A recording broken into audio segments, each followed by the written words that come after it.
Во нешто помалку од 2/3 од општините ќе се прегласува во вториот изборен круг. Од оние поголемите градоначалник за 2 недели ќе се знае во Битола, Охрид, а можеби и Ѓорче Петров. Во овие општини со голема предност влегува опозицијската ВМРО ДПМН. Втор круг има и во Куманово, каде со предност влегува Максим Димитриевски, како и Центар Карпоши-Чаир, каде предност е кај СДСМ и ДУИ, но не онаква каква што очекуваа. Очигледно е дека се покаже незадоволството од политиките на власта со давањето на гласот за најголемата опозицијска партија, како и другите помали чии гласови во вториот круг би можеле да го одлучат победникот. Ова покажува дека е јасен опозицијскиот бран во Македонија, па ВМРО ДПМН може се надева на победа и во вториот круг. Првиот човек на партијата, Христијан Мицкоски, ги повика сите граѓани на обединување со цел да се донесат промени. Ги повикувам сите гласачи кои сакаат нешто да се промени и не поддржуваат, како и сите оние кои не се определија првично за нас. И оние кои се разочарани од политиката. Ајде да се обединиме. Време е да ги надминеме разликите и да се мобилизираме и да се обединиме. Да покажеме слога и заедништво во намерите да се направи подобро.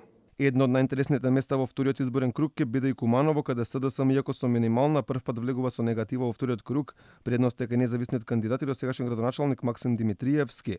Сепак Заев верил дека таму ќе добиеле, односно иако се локални избори, немало да се гласа за личност, туку за партијата.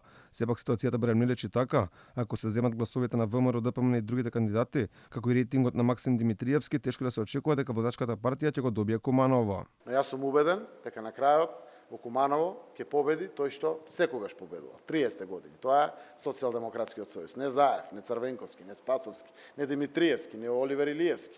СДСМ. И јас сум убеден дека во Куманово идниот градоначалник ќе биде Оливер Илиевски. Трета партија во македонскиот политички блок според гласовите на овие избори е Левица, а од таму стигна порака дека соработка е можна само со опозицијата. Ова го покажува опозицијскиот бран во државата и тоа никако не им одговара на власта. Во овој момент стоиме принципиелно на ставот дека не коалицираме со никоја партија, меѓутоа од општина до општина можни се преговори со опозицијски партии. Тоа значи дека ќе почекаме да не викнат на преговори, не исклучуваме преговори, но формални коалиции не верувам дека ќе има. Проблем плюс за Заев може да представува неговата коалиција со БС и ДУИ, бидејќи во неколку општини токму тие партии влегува во вториот круг, па најверојатно лидерот на СДСМ ќе мора да одлучи кого да поддржи, што може да предизвика незадоволство кај другиот. Заев каже дека во текот на овие денови ќе анализирале, па ќе се знаело кого ќе поддржат.